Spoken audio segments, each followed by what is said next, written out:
So we were looking at Unit 4, right?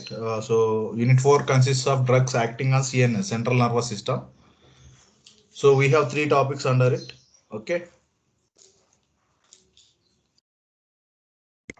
In Unit 4, we will cover sedative and hypnotics, antipsychotics or tranquilizers, anticonvulsants. Okay. These are the 3 topics that we'll cover in Unit 4. So as part of it, we have started looking at sedatives and hypnotics and its classification. It contains the following classes. One is benzodiazepines. Second one is barbiturates. Third category is miscellaneous things. Under it we have amides and imides, alcohol and their carbamate derivatives, aldehydes and their derivatives. If you see the examples for benzodiazepines, chlordiazepoxide, diazepam, oxazepam, clorazepate, lorazepam, alprazolam, zolpidem. Okay, please do note the pronunciation at the suffix of the names. Azepam, azepam, azepam. Okay, so that will help us in identifying the differences in the chemical structures when we compare each other. Then the examples for barbiturates, these are the derivatives of barbituric acid. I'll show you the structure, how easy it will be to remember. Okay, barbituric acid derivatives, the examples include barbital, phenobarbital, mephobarbital, amobarbital, butabarbital, pentobarbital, and secobarbital. These are further categorized under different heads, that is based on duration of action. Okay, so barbital, phenobarbital, mephobarbital comes under long duration of action. They have extended duration of action. So, okay, intermediate duration of action, that will be shown by amobarbital, butabarbital. And we have 2 examples for short duration of action having barbiturates. The examples include pentobarbital and secobarbital. So although it is not mentioned, ultra short acting barbiturate is thiopental. Fine. The last miscellaneous category includes amides and imides. The example is glutathamide. Alcohol and their carbamate derivative examples meprobamate, ethchlorvinol. And the last category, aldehyde and their derivatives examples trichlorophosodium and paraldehyde. So now let us see the chemistry part. Okay. Let us see the structure of diazepam. Remember the basic ring. Okay.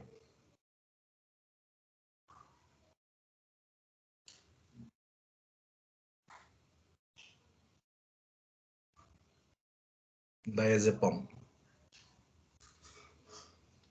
Fine. The basic ring is this. Please observe. Nitrogen. Excuse me.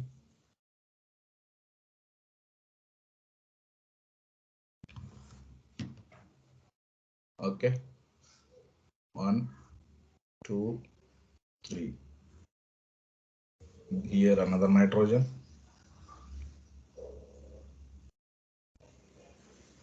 How many membered ring it is? 1. Let's see the structure of diazepam. Diazepam is you have to remember the basic ring for diazepam.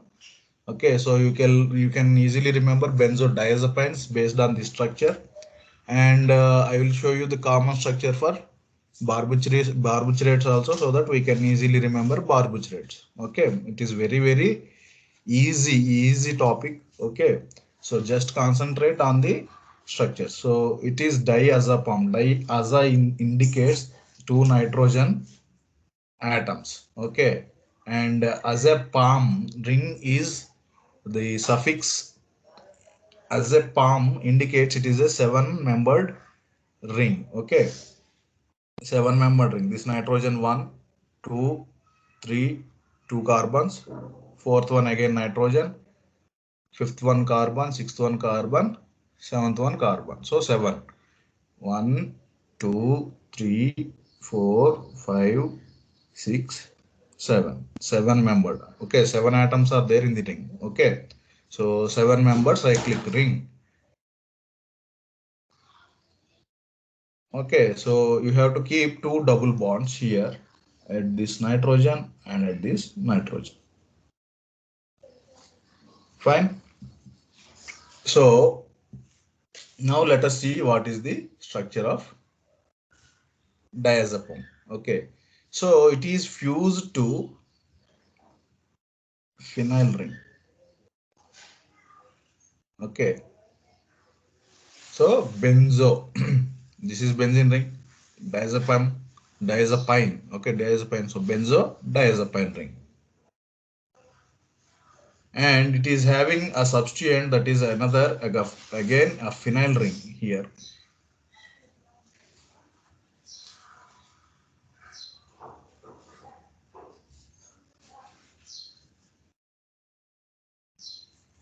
Okay, another phenyl ring. Here you have double bond O, and here the methyl substituent is attached to the nitrogen.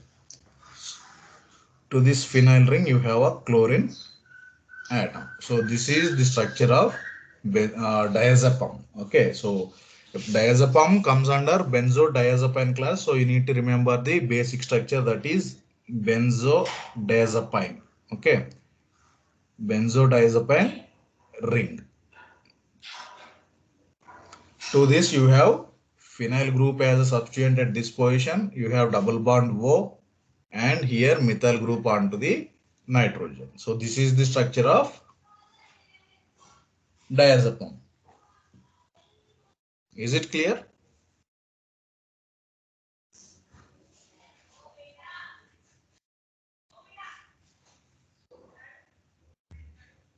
Yes, sir. Fine. So we need to learn the synthesis of diazepam, right? But you remember, we can synthesize diazepam from its next compound, that is chlordiazepoxide. Okay, the starting material for the synthesis of diazepam is chlordiazepoxide. If you observe the classification, we have chlordiazepoxide as one of the examples under benzodiazepines. So first let us see the structure of chlordiazepoxide, then we synthesize our diazepam from that chlordiazepoxide.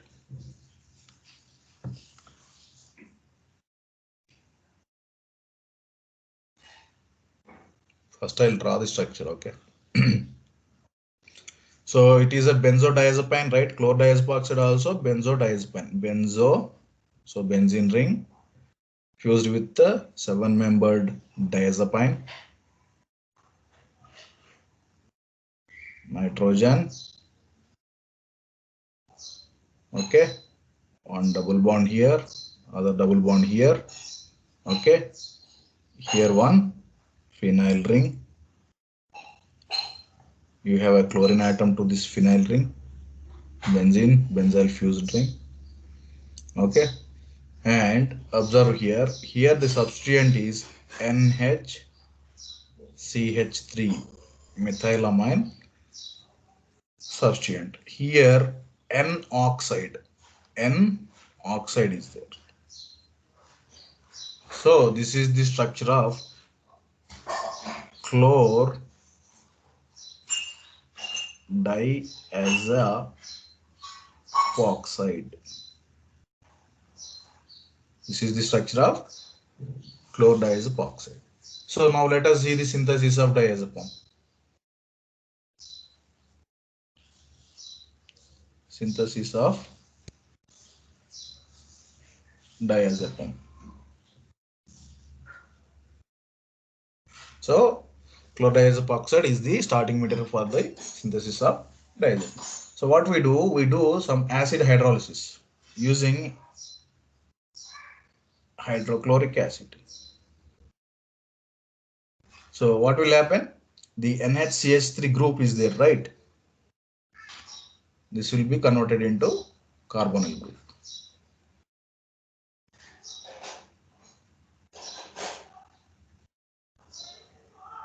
Chlorine is here. Write again 7-membered ring.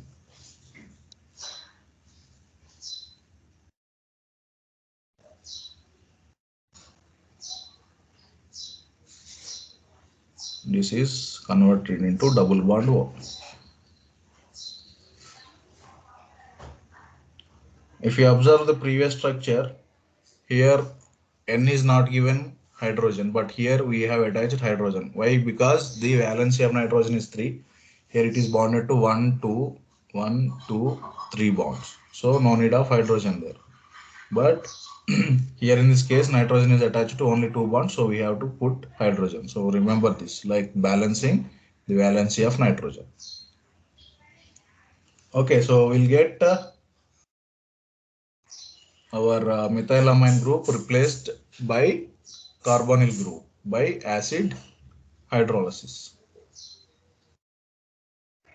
Acid hydrolysis. And what we'll do now, we will reduce it, but we will perform a reduction. Reduction means addition of hydrogens. We can put the symbol hydrogen in big brackets to indicate it is a reduction. The catalyst we use is nickel. Okay, what it will do? It will remove oxygen. It will remove oxygen. Now again a benzene ring. You have to remember the basic structure of benzodiazepine in the course. Okay, it will have a chlorine, 7-membered ring with 2 nitrogen atoms.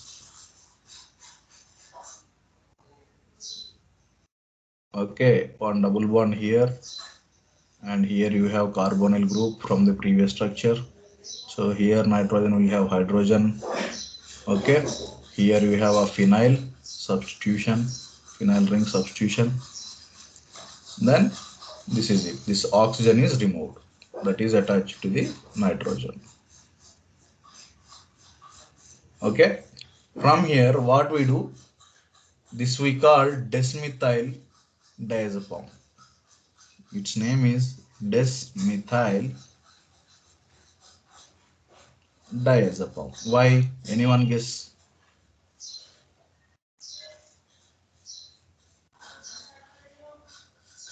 If you observe the structure of diazepam, what is the difference? Only difference is that it is lacking one methyl group instead of hydrogen here at the nitrogen position. So we can call it as desmethyl diazepam. Okay, like we have discussed the name of noradrenaline and adrenaline.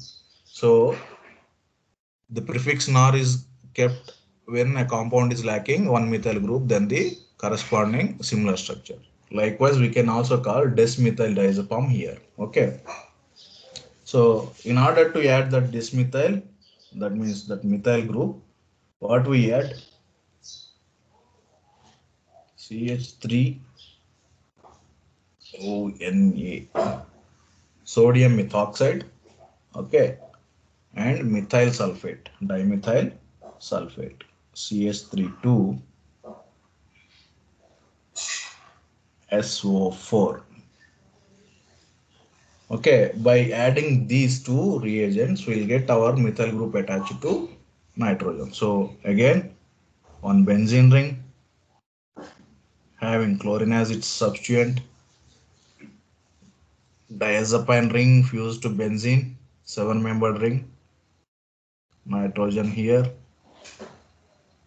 Okay, here you have one double bond O. Fine. Here you have phenyl substituent. So what is the difference?